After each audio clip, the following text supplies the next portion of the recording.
الحمد لله وكفى الصلاة والسلام على عباده الذين اصطفى أما بعد أعوذ بالله من الشيطان الرجيم بسم الله الرحمن الرحيم ولو أن أهل القرى آمنوا واتقوا لفتحنا عليهم بركات من السماء والأرض سبحان ربك رب العزة عما يصفون وسلام على المرسلين والحمد لله رب العالمين اللهم صل على سيدنا محمد وعلى آل سيدنا محمد وبارك وسلم اللهم صل على سيدنا محمد وعلى آل سيدنا محمد وبارك وسلم اللهم صل على سيدنا محمد وعلى آل سيدنا محمد وبارك وسلم اللہ تعالیٰ نے اپنے مبارک قرآن میں یہ آیت نازل فرمائی وَلَوْ أَنَّ أَهْلَ الْقُرَىٰ آمَنُوا وَاتَّقَوْا کہ اگر یہ بستی والے ایمان لے آتے اور تقوی اختیار کرتے لَفَتَحْنَا عَلَيْهِمْ بَرَكَاتٍ مِّنَ السَّمَاءِ وَالْأَرْضِ تو ہم ان پر اپنی برکتوں کے خزانے آسمان سے اور زمین سے نازل کر دیتے اس مبارک آیت میں اللہ تعالیٰ نے برکت حاصل کرنے کا ذریعہ بتایا کہ ایمان ایک شرط ہے اور ایمان کے بعد تقوی اختیار کیا جائے تو برکتیں حاصل ہو جاتی ہیں۔ یہ برکت کیا ہوتی ہے؟ برکت ایک پیور کانسیپٹ ہے جو دین اسلام پروپوز کرتا ہے۔ یہ برکت کسی اور شریعت میں نظر نہیں آتی، حتیٰ کہ اگر آپ انگلش کی ڈکشنری اٹھائیں اور اس برکت کا کوئی متبادل نام انگلش ڈکشنری میں دیکھیں تو کوئی نہیں ملتا۔ ہاں ایک چیز بس ایکسپلین کی جا سکتی ہے کہ یہ ایک ان سین بینیفٹ ہے، کہ یہ ایک چھپا ہوا فائدہ ہے۔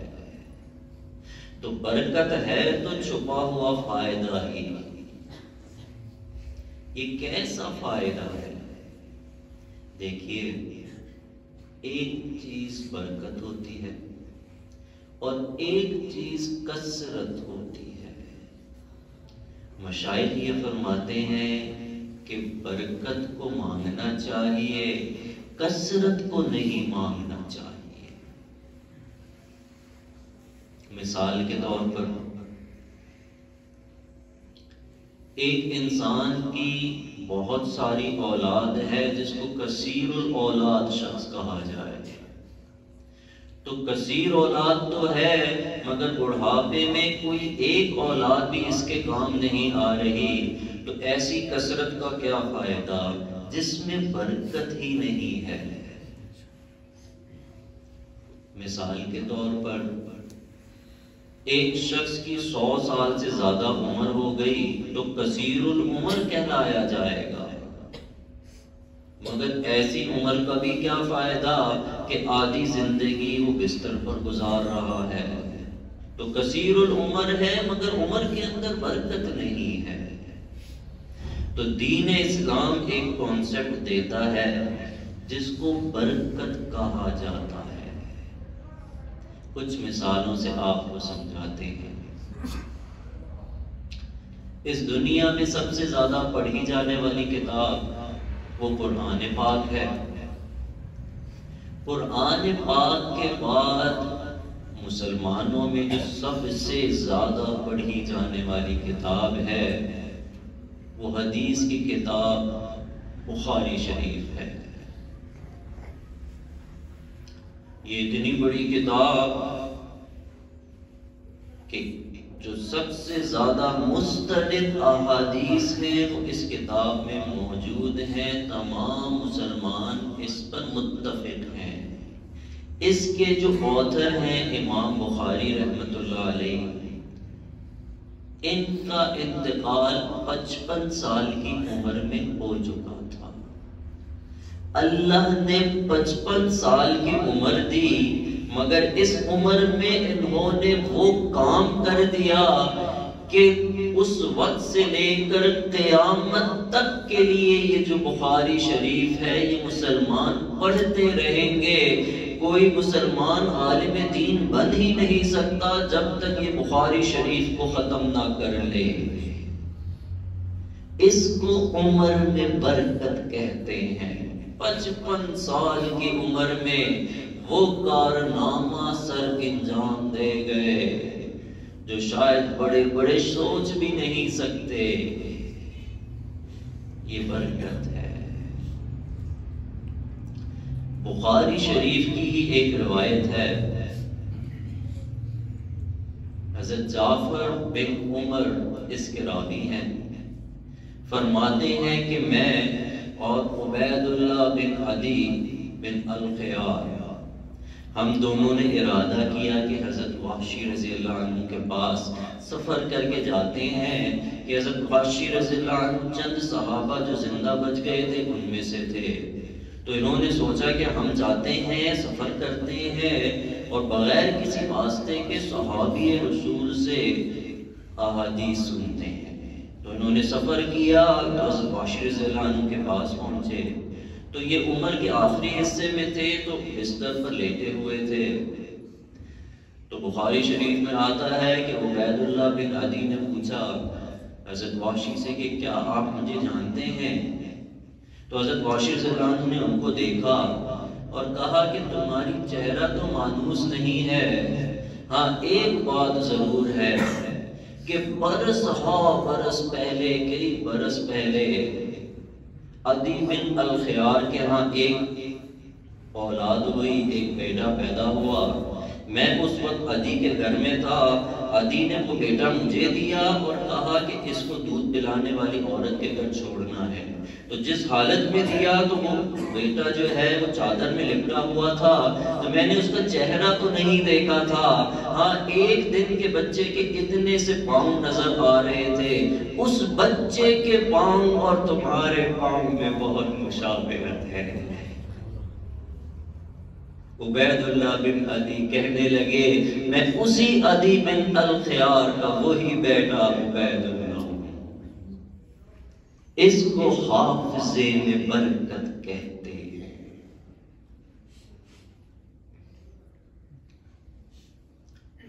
نائنٹیز کا جو دور تھا، اس وقت کمیونزم کا دور رشیا میں ٹوٹا تھا، تو جو رشیا کی جو اسٹیٹس آزاد ہوئی تھی تو اس میں مسلم اسٹیٹس بھی آزاد ہوئی، تو 70 سال مسلمانوں نے بڑا سخت ٹائم دیکھا ہے رشیا کی اسٹیٹس میں۔ تو جب مسلمان ریاستیں آزاد ہوئی تو وہاں دین کی محنت کی ضرورت تھی، جگہ جگہ ملکوں سے لوگ وہاں پہنچے، تو پاکستان سے بھی بزرگ گئے وہاں دعوت تبلیغ کے لیے۔ تو ایک بزرگ پاکستان سے بھی گئے، وہ اپنی سوانح حیات میں لکھتے ہیں کہ ہم وہاں پہ گئے، ایک بیان ہوا اور بیان کے بعد وہاں کی ترتیب یہ ہوتی ہے کہ کوئی خاص مہمان آئے تو ایک سالم بکرے کو بھونا جاتا ہے اور وہ پورا سالم بکرا سامنے رکھا جاتا ہے اور ان سے کہا جاتا ہے کہ اس میں سے کھائیں۔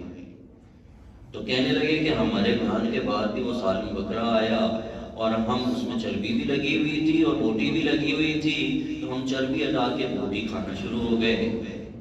تو کہنے لگے کہ ہمارے سامنے بالکل سامنے ایک بزرگ آئے، ان کی داڑھی کے بال بھی سفید تھے، سر کے بال بھی سفید تھے، حتیٰ کہ یہ بھووں کے بال بھی سفید تھے۔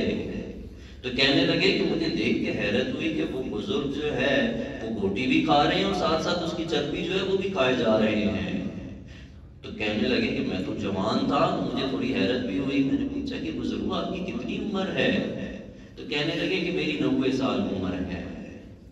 یعنی کہ مجھے بہت پریشانی ہوئی، پھر لکھا کہ تھوڑی ہی دیر گزری تو میری حیرت کی انتہا نہیں رہی کہ وہ جو بزرگ تھے انہوں نے بوٹی کھانا چھوڑ دیا، ایک چمچ لی اور چمچ لے کے جو بکرے کے نیچے جو چربی پگھلی ہوئی تھی وہ لی اور وہ پینا شروع ہو گئے۔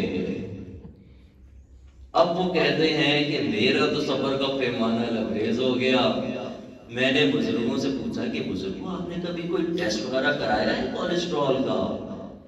تو کہنے لگے کہ میری 90 سال کی عمر ہے، اللہ کی قسم کھا کے کہتا ہوں ایک گولی بھی کبھی زبان میں نہیں رکھی۔ اس کو صحت میں برکت کہتے ہیں۔ ایک مرتبہ حضرت ابو ہریرہ رضی اللہ عنہ نبی علیہ السلام کے پاس تشریف لائے اور اپنے حافظے کی شکایت کی۔ اللہ کے نبی نے ہاتھ اٹھائے اور دعا فرمائی کہ اے اللہ ابو ہریرہ کی زندگی میں بھی برکت دے، اس کے حافظے میں بھی برکت عطا فرما۔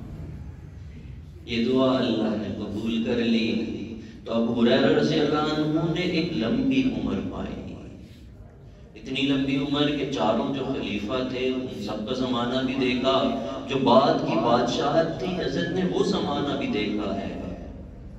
حتیٰ کہ مروان بن حکم جس وقت بادشاہ تھا اس وقت بھی ابو ہریرہ رضی اللہ عنہ چند صحابہ زندہ صحابوں میں موجود تھے، اور چونکہ اتنے بڑے صحابی تھے اور سب سے بڑے راوی ہیں تو 100 سال کی تقریباً عمر تھی اور خوب احادیث سناتے تھے اور خوب شوق سے سناتے تھے۔ لوگ بھی خوب سنتے تھے کہ صحابی رسول سے سننے کا موقع ہے۔ تو جو بادشاہ تھا مروان بن حکم، اس کو تھوڑا اندیشہ ہوا کہ حضرت کی عمر 100 سال ہو چکی ہے اور حضرت اتنے شوق سے احادیث سنا رہے ہیں، کہیں ایسا تو نہیں کہ ان کا حافظے میں اس کی جو قوت ہے وہ تھوڑی کم ہو گئی ہو۔ مگر چونکہ صحابی رسول تھے، بڑے صحابی تھے، ایسے پوچھنا بھی ممکن نہیں تھا۔ تو مروان بن حکم نے ایک ارادہ کیا کہ حضرت کو خط لکھا کہ حضرت میرے علاقے میں بہت سارے لوگ مشتاق ہیں کہ آپ سے احادیث سنیں، ممکن ہو تو آپ ہمارے یہاں تشریف لے آئیں۔ اور واقعتاً لوگ صحابی رسول سے بلا واسطہ حدیث سننے کا شوق رکھتے تھے۔ تو حضرت ابو ہریرہ رضی اللہ عنہ نے حامی بھر لی اور سفر کر کے تشریف لے آئے۔ تو مروان بن حکم نے ان کا بڑا اکرام کیا۔ تو مجلس بیٹھی تو مروان بن حکم نے 2 ساتھی تیار کیے کہ جو ابو ہریرہ رضی اللہ عنہ جو احادیث لکھوا رہے ہیں بس تم ان کو لکھتے رہنا۔ تو اس مجلس میں ایک مجلس میں ابو ہریرہ رضی اللہ عنہ نے سینکڑوں احادیث سنا دی۔ تو سب لوگ بہت خوش ہوئے، بادشاہ نے بھی بڑا اکرام کیا، شکریہ ادا کیا اور ان کو رخصت کیا۔ پھر 1 سال گزر گیا۔ 1 سال بعد بادشاہ نے پھر خط بھیجا کہ حضرت اگر ممکن ہو تو آپ تشریف لے آئیں، لوگ بڑا مشتاق ہیں آپ سے احادیث سننے کے۔ تو ابو ہریرہ رضی اللہ عنہ نے پھر سفر کیا اور پھر تشریف لے آئے۔ تو مروان بن حکم نے حضرت ابو ہریرہ رضی اللہ عنہ سے درخواست کی کہ حضرت اگر ممکن ہو تو جو احادیث پچھلے سال سنائی تھی وہی دوبارہ سنا دیں تو لوگوں کو بہت مزہ آئے گا۔ تو مروان بن حکم کہتا ہے کہ میں نے اپنے ذہن میں سوچا کہ اگر حضرت نے 50 احادیث بھی 50% احادیث بھی صحیح سنا دی اس کا مطلب ہے کہ حضرت کا جو حافظہ ہے وہ ابھی قابل قبول ہے۔ تو حضرت ابو ہریرہ رضی اللہ عنہ مجلس میں بیٹھے، اللہ کی شان سینکڑوں احادیث سناتے گئے۔ جو بندے تھے جنہوں نے لکھا تھا انہوں نے کمپیئر کیا۔ عجیب بات تو یہ ہے کہ نہ صرف یہ کہ جو احادیث پچھلے سال سنائی تھی وہی احادیث اس سال بھی سنائی، عجیب بات یہ ہے کہ جس ترتیب سے پچھلے سال سنائی تھی اسی ترتیب سے اس سال سنا دی۔ اس کو حافظے میں برکت کہتے ہیں۔ حضرت عبد الرحمن بن عوف رضی اللہ عنہ نبی علیہ السلام کے قریبی ساتھی، 10 مبشرہ میں آپ کا شمار ہوتا ہے۔ یعنی کہ وہ 10 صحابہ کرام جن کو نبی علیہ السلام نے ایک ساتھ اکٹھی جنت کی بشارت دی. تو جب مکہ میں تھے تو مکہ کے ایک زبردست تاجر تھے، بڑے تاجروں میں، امیر تاجروں میں آپ کا شمار ہوتا تھا. تو نبی علیہ السلام پر ایمان لائے ہوئے تھے. تو اللہ کے نبی نے ہجرت کا فیصلہ کیا، ہجرت کی. تو کچھ ہی عرصہ گزرا تو نبی علیہ السلام کا حکم ہوا کہ مدینہ آنا ہے. تو اب انہوں نے بھی سوچا کہ اب اللہ کے نبی مدینہ میں ہے تو میں بھی مدینہ منورہ ہی جاتا ہوں. مگر جو قریش مکہ تھے انہوں نے شرط لگائی کہ مدینہ منورہ جانا ہے تو ضرور شوق سے جاؤ، جو مال یہاں پر موجود ہے ایک پائی بھی باہر نہیں لے جا سکتے. تو ایک طرف زندگی بھر کی کمائی تھی اور ایک طرف اللہ کے نبی کی چاہت تھی.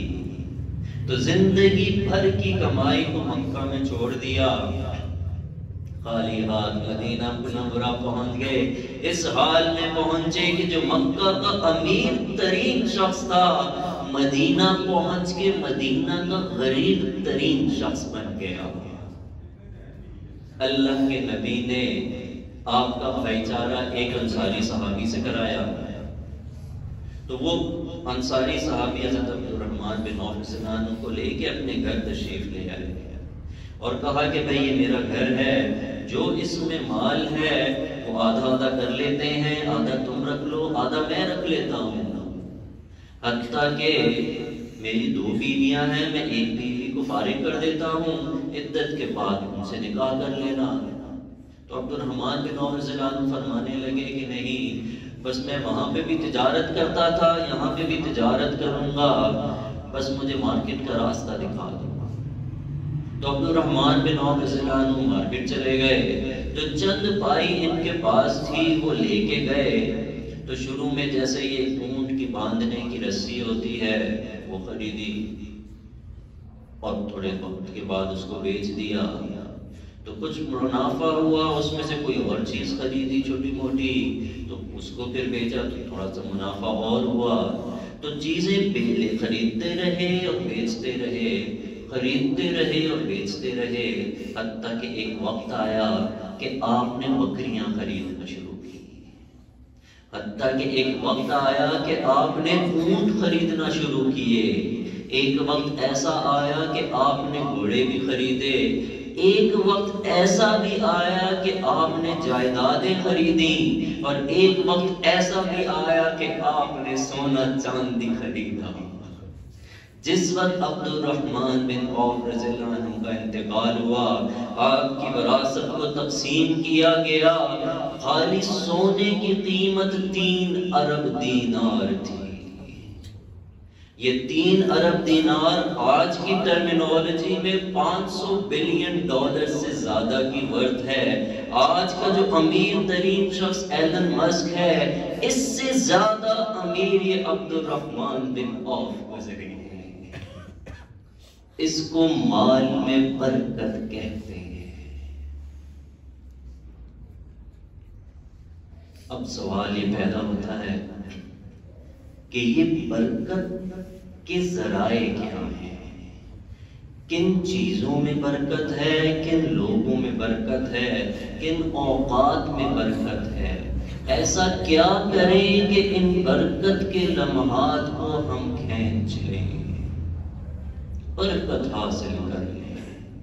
تو برکت حاصل کرنے کے کچھ ذرائع ہیں، اور ان میں سے پہلا ذریعہ وہ اللہ کا نام ہے. اللہ نے اپنے نام کے ساتھ برکت رکھ دی ہے. تبارک اسم ربک، بڑا بابرکت نام ہے تیرے رب کا.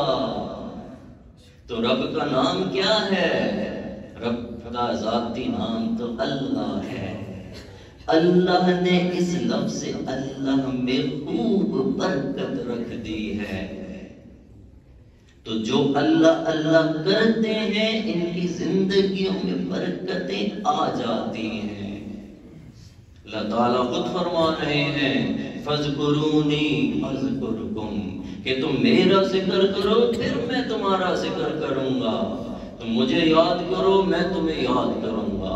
تو انسان اللہ کو یاد کرے یہ بات تو سمجھ آتی ہے، مگر اللہ بندے کو یاد کرے یہ اس کا کیا مطلب ہے؟ تو اس کی مختلف تفاسیر علماء نے لکھی، ان میں سے ایک تفسیر یہ ہے کہ جو اللہ کو یاد کرتا ہے پھر اللہ اس کا ہاتھ پکڑ لیتا ہے، پھر اللہ اس کی زندگی کے اندر برکتیں ڈال دیتا ہے۔ فَاذْكُرُونِي أَذْكُرْكُمْ، تم مجھے یاد کرو پھر میں تمہیں یاد کروں گا۔ تو دیکھیے پتہ چلتا ہے کہ اگر برکت حاصل کرنی ہے تو برکت کا ایک ذریعہ اللہ کا ذکر ہے۔ ابن ماجہ کی حدیث ہے، نبی علیہ السلام نے فرمایا کہ جو کام اللہ کا نام لیے بغیر شروع ہو اللہ اس کام سے برکت کو نکال دیتے ہیں۔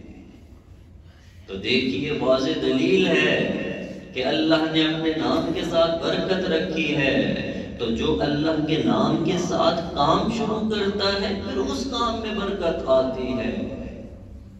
ترمذی شریف کی حدیث ہے، اللہ کے نبی نے ارشاد فرمایا قیامت اس وقت تک قائم نہیں ہوگی جب تک دنیا میں کوئی اللہ کا نام لینے والا موجود ہوگا۔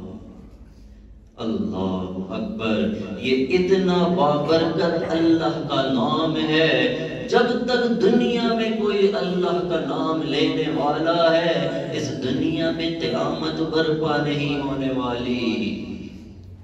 ترمذی شریف کی حدیث ہے۔ تو دیکھیے اتنا بابرکت اللہ کا نام ہے۔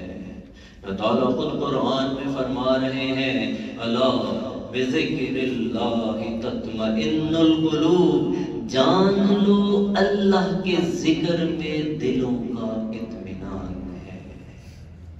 تو جو بھی شخص دلوں کا اطمینان حاصل کرنا چاہتا ہے اس کو اللہ کا ذکر کرنا پڑے گا۔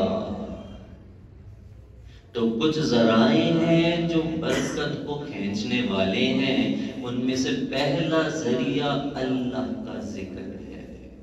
جو اللہ کرتا ہے اس کی زندگی میں برکتیں آ جاتی ہیں۔ اور دوسرا برکت حاصل کرنے کا ذریعہ وہ گھر کے بڑے ہیں، وہ گھر کے بھی بڑے ہوں، مسجد کے بڑے ہوں، محلے کے بڑے ہوں، اپنے رشتہ داروں میں بڑے ہوں، اللہ نے ان بڑوں کے ساتھ برکت کو رکھ دیا ہے۔ اللہ کے نبی نے ارشاد فرمایا البرکت مع اکابرکم، کہ برکت تمہارے بڑوں کے ساتھ ہے۔ تو دیکھیے اگرچہ یہ بڑے ہمارے کمروں میں ایک کونے میں ہی پڑے رہے، ہمیں معلوم نہیں کہ گھر کے جو اندر برکتیں آ رہی ہیں بزرگوں کی وجہ سے ہے۔ جس بزرگ سے، جس گھر سے بزرگ کا سایہ ختم ہوتا ہے اس گھر والوں سے پوچھ لے کہ اب برکت کا کیا حال ہے، نبی علیہ السلام کے اس قول کا مطلب سمجھ آ جائے گا۔ البرکت مع اکابرکم، حتیٰ کہ اللہ کے نبی نے یہ بھی ارشاد فرمایا کہ کوئی نوجوان کسی بزرگ کا اکرام کرتا ہے، اللہ اس نوجوان کے لیے ایک شخص کو پیدا کرتا ہے جو اس کے بڑھاپے میں اس کا اکرام کرے گا۔ اللہ بزرگوں کے اتنے قدردان ضرور ہیں۔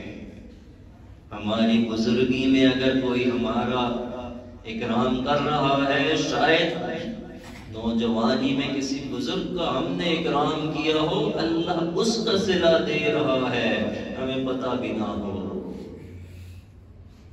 اللہ ایسا قدردان ہے۔ نبی علیہ السلام نے یہ بھی ارشاد فرمایا کہ جس سے اس کا باپ راضی اللہ اس سے راضی ہے، جس سے اس کا باپ ناراض اللہ بھی اس سے ناراض ہے۔ اللہ اکبر، اللہ نے اپنی رضا باپ کی رضا کے ساتھ رکھ دی ہے۔ نوجوان بیٹھے ہیں، دل کے کانوں سے سن لیجئے، ماں باپ کو ناراض کیا ہے، اب بھی وقت ہے پاؤں پکڑ کے معافی مانگ لیجئے، اس سے پہلے کہ وقت گزر جائے۔ تو برکت حاصل کرنے کے چند ذرائع ہیں، ان میں سے ایک ذریعہ اللہ کا نام ہے، اللہ کا ذکر ہے، اور برکت حاصل کرنے کا دوسرا ذریعہ وہ ہمارے اکابرین ہیں، ہمارے گھر کے بڑے ہیں، اور برکت حاصل کرنے کا تیسرا ذریعہ وہ قرآن پاک ہے۔ یہ قرآن پاک ایسی زبردست کتاب، اللہ نے فرما دیا ھذا ذکر مبارک انزلناہ، یہ مبارک برکت والا ذکر ہے جس کو ہم نے نازل کیا۔ دیکھیے ایسی کتاب جس کی نسبت اللہ اپنی طرف فرما رہے ہیں کہ جس کو ہم نے نازل کیا۔ اب آپ بتائیے، جس کتاب کی نسبت اللہ کی طرف ہو گئی اس میں برکت نہیں ہوگی تو پھر اور کیا ہوگی؟ اسی لیے اس کتاب کے بارے میں آپ کو معلوم ہے، اس کتاب کو دیکھنا بھی عبادت، اس کتاب کو چھونا بھی عبادت، اس کتاب کو پڑھنا بھی عبادت، اس قرآن کو یاد کرنا بھی عبادت، اس قرآن کے علوم کو سمجھنا بھی عبادت، اور اس قرآن کے علوم پر عمل کرنا سب سے بڑی عبادت ہے۔ دیکھیے اس مبارک قرآن کے ساتھ جو عمل کیا جا رہا ہے اس کو عبادت کا درجہ حاصل ہے۔ اس بات کی نشاندہی ہے کہ یہ قرآن پاک برکت والی کتاب ہے، یہ برکت کو حاصل کرنے کا ذریعہ ہے۔ حدیث شریف کے الفاظ ہیں، حدیث قدسی ہے، اللہ تعالیٰ فرماتے ہیں کہ ایک شخص ہے جو اتنا زیادہ قرآن پڑھتا ہے کہ اس کو وقت ہی نہیں ملتا، صرف قرآن ہی پڑھتا ہے، اس کو مجھ سے دعا کا بھی وقت نہیں ملتا، میں اس شخص کو اس شخص سے بھی زیادہ عطا کرتا ہوں جو دعا مانگنے والے کو عطا کرتا ہوں۔ اب بتائیے اللہ نے اس قرآن میں برکت رکھی ہے یا نہیں رکھی؟ تو برکت حاصل کرنے کا ایک ذریعہ یہ قرآن پاک خود ہے۔ ایک اللہ والے تھے، ان کے پاس ایک شخص آیا اور ایک اپنی مجبوری بیان کی، کہنے لگے کہ میں حافظ قرآن ہوں، اپنے بچے کو حافظ بنانا چاہتا تھا، تو میں نے بچے کو مدرسے میں داخل کیا۔ ابھی چند مہینے ہی گزرے تھے کہ مدرسے والوں نے فون کیا کہ آ کے اپنے بچے کو لے جائے، تو کہنے لگے میں تو بڑا پریشان ہو گیا کہ یہ کیوں کہہ رہی ہیں۔ تو میں وہاں پہ پہنچا تو مدرسے والوں نے کہا کہ جی آپ کا بیٹا حافظ قرآن نہیں بن سکتا۔ تو کہنے لگے کہ میری تو پاؤں سے زمین نکل گئی، میں نے پوچھا کہ کیوں نہیں بن سکتا؟ تو مدرسے والوں نے کہا کہ آپ کے بچے کا ذہن اتنا مضبوط نہیں ہے، یہ قرآن حفظ نہیں کر سکتا، ہمارے پاس سے لے جائیے۔ تو وہ بزرگ کہنے لگے کہ میں آپ کے پاس آیا ہوں، کوئی آپ ہی کوئی ایسا تعویذ بتا دیں، کوئی عمل بتا دیں کہ میں کروں تو پھر میرا بچہ حافظ قرآن بن جائے۔ وہ اللہ والے تھے بزرگ، کہنے لگے کہ بھائی ایک وظیفہ میں بتاتا ہوں، وظیفہ ہے تو بڑا مشکل، مگر اگر کر لو گے تو اس کا جو فیض ہے قرآن کا فیض تمہاری نسلوں میں جاری ہو جائے گا۔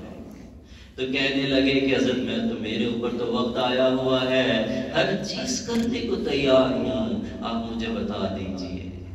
تو وہ بزرگوں نے کہا کہ تم نے 2 سال تک روزانہ ایک قرآن پاک پڑھنا ہے۔ اب یہ سیریس انڈرٹیکنگ تھی کہ 2 سال تک بلا ناغہ روزانہ ایک قرآن پاک ختم کرنا ہے۔ تو یہ حضرت اٹھ کے چلے گئے۔ بہت عرصے بعد ان اللہ والوں کو ان سے ملاقات ہوئی تو کہنے لگے کہ حضرت واقعہ یاد کرایا کہ میں اس طریقے سے بہت سال پہلے آپ کے پاس آیا تھا، آپ نے جو وظیفہ بتایا تھا وہ وظیفہ میں کر گیا، اور آپ نے کہا تھا کہ اس قرآن کا فیض اپنی نسلوں میں جاری ہوتا دیکھو گے۔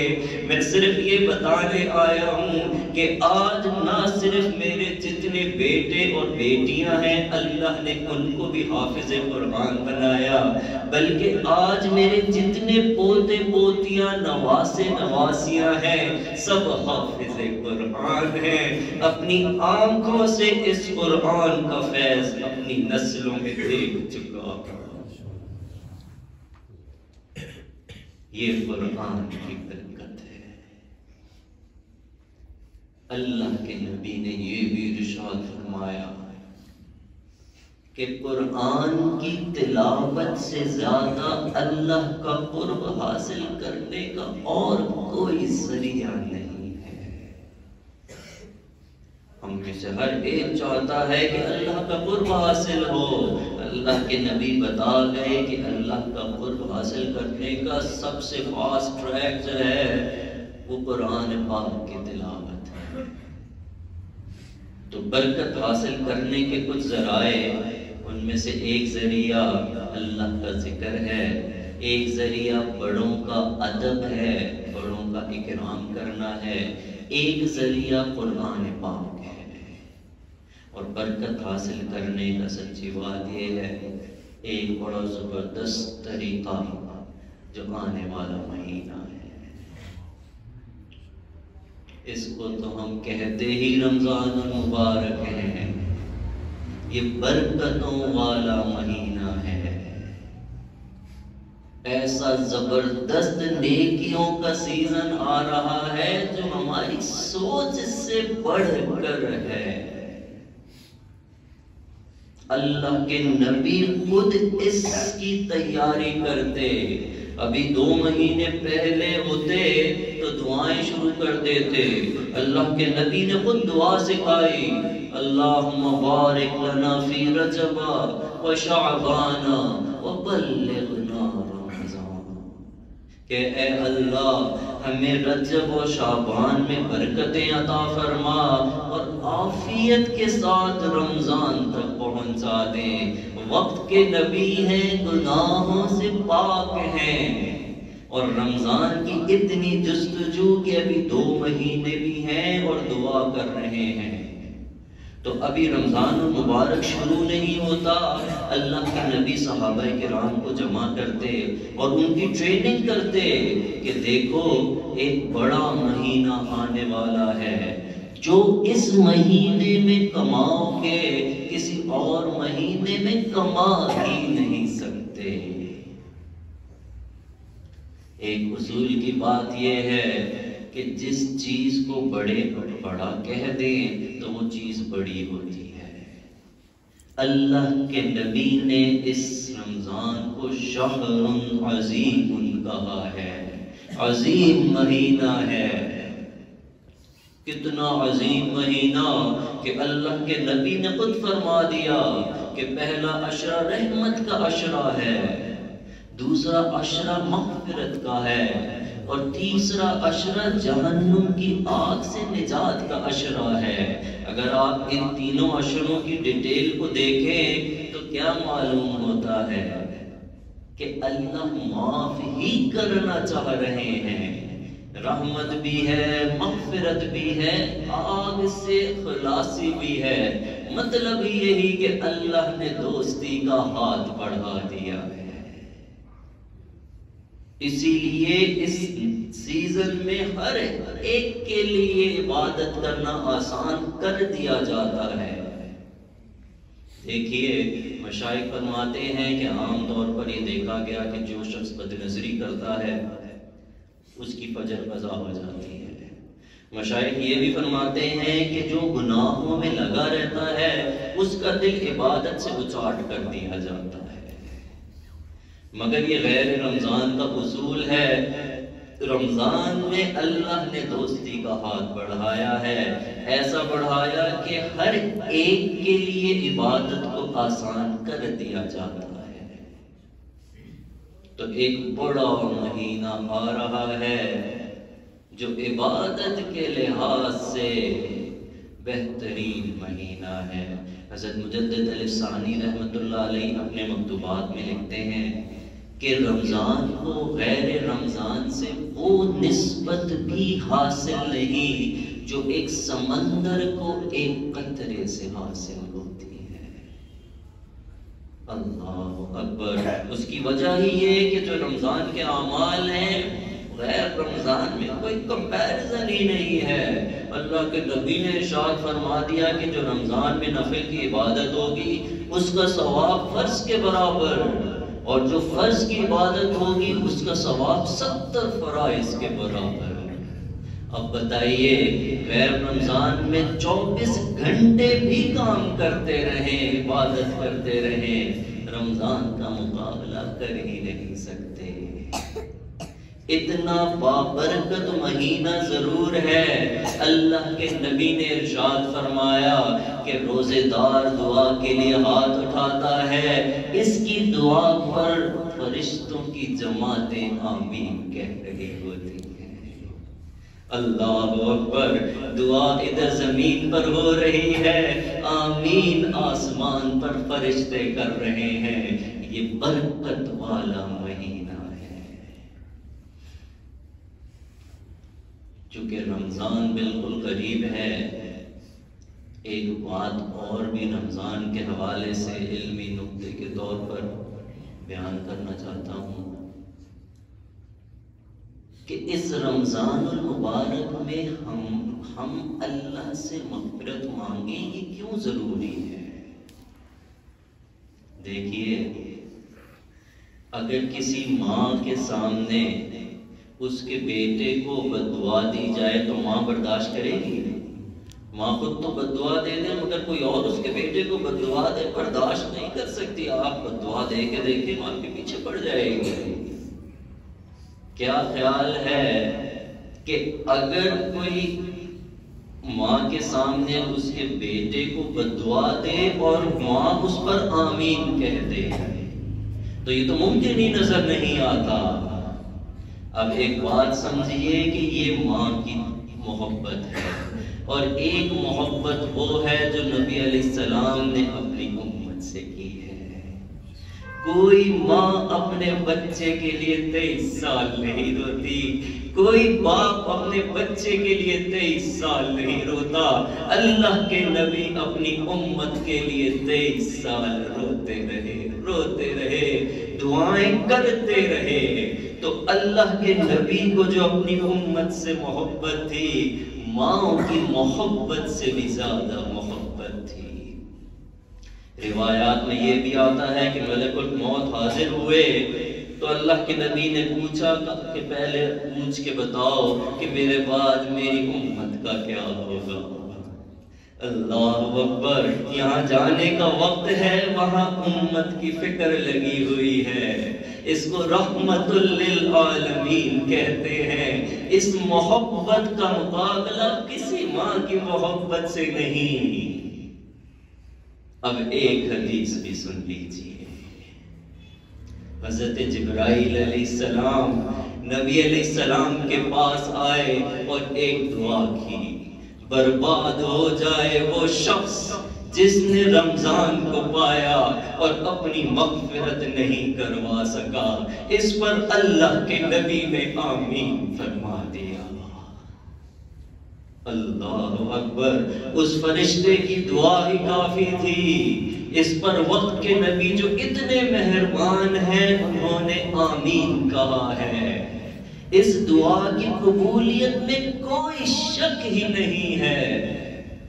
اس لیے رمضان المبارک میں ہمیں اللہ سے معافی مانگنا، اللہ سے اللہ کو منا لینا اس لیے ضروری ہے۔ تو ہے بھی اتنا مبارک برکتوں والا مہینہ ہے، اللہ کی رحمت کا سمندر بہے گا، ایک چھوٹی سی توبہ چاہیے ہوتی ہے۔ اللہ دور نہیں ہے، اتنا قریب ہے۔ ندامت کا ایک آنسو بھی کافی ہے، اللہ ماننے کو تیار ہے، ایسا مبارک مہینہ آ رہا ہے۔ تو یہ برکتوں کا مہینہ ہے، برکت حاصل کرنے کا ایک ذریعہ یہ مبارک مہینہ۔ اور پانچویں اور آخری چیز جو آپ کو بتانی کہ برکت حاصل کرنے کا ایک ذریعہ وہ توبہ ہے۔ یہ توبہ اتنی بڑی برکت ضرور ہے کہ بس اللہ اس توبہ کو پسند فرماتے ہیں۔ ان اللہ یحب التوابین، اللہ توبہ کرنے والوں سے محبت کرتے ہیں۔ تو دیکھیے ہونا تو یہ چاہیے تھا، اللہ محبت کرتے ان سے جو نماز پڑھتا ہے، روزہ رکھتا ہے، زکوٰۃ حج کرتا ہے، مدارس بناتا ہے، اللہ ان سے بھی محبت کرتے ہیں۔ اپنے قرآن میں اعلان اس شخص کے لیے کر رہے ہیں جو گناہ کرتا ہے اور گناہ کرنے کے بعد توبہ کرتا ہے۔ ان اللہ یحب التوابین، اتنی برکت اس توبہ کے اندر ہے، اللہ کے نبی نے فرما دیا التائب من الذنب کمن لا ذنب لہ، کہ گناہوں سے توبہ کرنے والا ایسا ہی ہے جیسے اس نے گناہ کیا ہی نہ تھا۔ تو اس توبہ میں اللہ نے اتنی برکت رکھ دی ہے۔ ایک آخری واقعہ سنا کے یہ آج سے اپنی بات مکمل کرتا ہے۔ قارون حضرت موسیٰ علیہ السلام کے زمانے کا شخص تھا اور مشہور اپنے خزانوں کی وجہ سے ہوا کہ بے شمار خزانے تھے، اور اس خزانے کی جو چابیاں ہوتی تھیں وہ بھی اونٹوں پہ ٹریول ہوتی تھیں، تو اتنے خزانے تھے۔ تو موسیٰ علیہ السلام سب سے زکوٰۃ لیتے اور زکوٰۃ کے مستحقین کو تقسیم کرتے۔ تو قارون کے پاس چونکہ خزانہ زیادہ تھا تو اس کی زکوٰۃ بہت بنتی تھی، تو یہ چاہتا تھا کہ میں زکوٰۃ نہ دے سکوں۔ تو ایک مرتبہ اس نے پلان کیا، ایک عورت کو تیار کیا کہ موسیٰ علیہ السلام موجود ہوں گے تو موسیٰ علیہ السلام پر تہمت لگا دے گا، تو تم تہمت لگاؤ گی، ادھر میں زکوٰۃ کا انکاری ہو جاؤں گا۔ تو موسیٰ علیہ السلام ایک جگہ خطاب کر رہے تھے، قارون کھڑا ہوا کہنے لگا کہ یہ کچھ کہنا چاہ رہی ہے عورت۔ تو موسیٰ علیہ السلام نے پوچھا کہ کیا کہنا چاہتی ہو؟ تو وقت کے نبی تھے، چہرے پر جلال تھا، تو وہ جو عورت تھی وہ ڈر گئی، کہنے لگی کہ موسیٰ علیہ السلام معاف کر دیجئے، کچھ نہیں کہنا چاہتی، یہ قارون تھا جس نے مجھے پلان بتایا کہ تہمت لگا دوں آپ پر تاکہ یہ زکوٰۃ نہ دے سکے۔ موسیٰ علیہ السلام جہاں پر تھے وہیں سجدے میں گر گئے، اللہ کا خوب شکر ادا کیا کہ اگر اللہ عزت نہ رکھتا آج تو میری کوئی عزت ہی نہیں تھی۔ تو ایسی ہم تو ثنا بیان کی کہ اللہ نے موسیٰ علیہ السلام کو وحی بھیجی، اے میرے پیارے موسیٰ سر اٹھائیے، زمین کو آپ کے تابع کر دیا گیا ہے۔ موسیٰ علیہ السلام نے سر اٹھایا اور زمین کو حکم دیا کہ اس قارون کو پکڑ لو۔ زمین نے قارون کو پکڑ لیا۔ اب اس کو احساس ہوا کہ موسیٰ علیہ السلام کا حکم چل گیا ہے، تو معافیاں مانگنے لگا کہ موسیٰ معاف کر دیجئے، غلطی ہو گئی، زکوٰۃ دینے کو تیار ہوں۔ موسیٰ علیہ السلام جلال میں تھے، حکم دیا کہ اس کو اور پکڑو، تو زمین اس کو نگلنا شروع ہو گئی۔ اب جب اس کو اپنی موت نظر آئی تو خوب چلانے لگا، معافیاں مانگنے لگا کہ موسیٰ معاف کر دیجئے، معاف کر دیجئے، زکوٰۃ دینے کو بھی تیار ہوں، بس معاف کر دیجئے۔ موسیٰ علیہ السلام جلال میں تھے، حکم دیا کہ اس کو پورا نگل جاؤ، زمین اس قارون کو پورا نگل گئی۔ اللہ نے وہی بھیجی موسیٰ علیہ السلام کو کہ اے میرے پیارے موسیٰ، آپ کتنے مضبوط دل کے ہیں، وہ آپ سے معافیاں مانگتا رہا، آپ نے معاف نہیں کیا۔ میرے عزت و جلال کی قسم، اس جیسی ایک معافی مجھ سے مانگ لیتا، میں اس میں زندگی بھر کے گناہوں کو معاف کر دیتا۔ ان اللہ یحب التوابین، اللہ تو توبہ کرنے والوں سے محبت کرتے ہیں۔ یہ توبہ بھی ایک ذریعہ ہے برکت کو کھینچنے کا۔ دعا ہے اللہ تعالیٰ ہماری زندگی میں خوب برکتیں عطا فرمائے۔ آخر دعوانا ان الحمد للہ رب العالمین۔ دعا سے پہلے